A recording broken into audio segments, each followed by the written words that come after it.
በአስቸኳይ ኮምፒውተራችንን ሎክ አድርገን ለመውጣት የዊንዶው ምልክቷንና ኤልን አንድ ላይ ስንጫን ፒሲያችን ወዲያውኑ ይቆልፋል።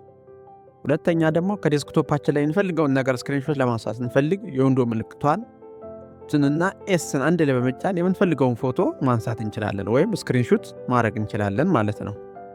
ሶስተኛ ሾርትከት ደግሞ ዊንዶው ፋይላችን ኤክስፕሎር ለማድረግ ወይም ፎልደራችን ኤክስፕሎር ለማድረግ በፍጥነት ለመክፈት የዊንዶው ምልክቷንና ኢን በመጠቀም መክፈት እንችላለን። አራተኛ ብዙ ታስኮችን ከፍተን የምንሰራ ከሆነ አልትንና ታብን አንድ ላይ በመጫን በፍጥነት የምንፈልገውን ታስክ እንድንከፍት ይረዳናል።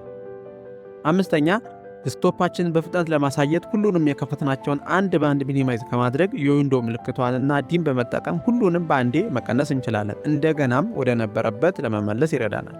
ስድስተኛ በአጋጣሚ የሆነ ነገር ብንደልት ወይም ብናበላሽ ኮንትሮል እና ዜድን አንድ ላይ በመጫን ወደ ነበረበት መመለስ እንችላለን።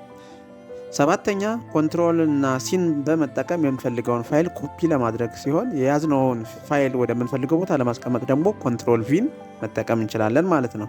እንዲሁም ደግሞ ኮንትሮል ኤክስን ከተጠቀም ከኦሪጂናሉ ላይ ፋይሉ ሙሉ በሙሉ ይጠፋና ወደምንፈልገው ቦታ ይሄዳል ማለት ነው። ስምንተኛ ታክስ ማናጀራችንን በቀጥታ ወይም በፍጥነት ለመክፈት ስንፈልግ ኮንትሮል ሽፍት እና ኢስክን አንድ ላይ በመጫን ታስክ ማናጀራችንን መክፈት እንችላለን። ዘጠነኛ ከኪቦርዳችን በቀጥታ ኢሞጂ ለመክፈትና ለመጠቀም ስንፈልግ ደግሞ የዊንዶው ምልክቷንና ዶትን አንድ ላይ በመጫን መክፈት እንችላለን።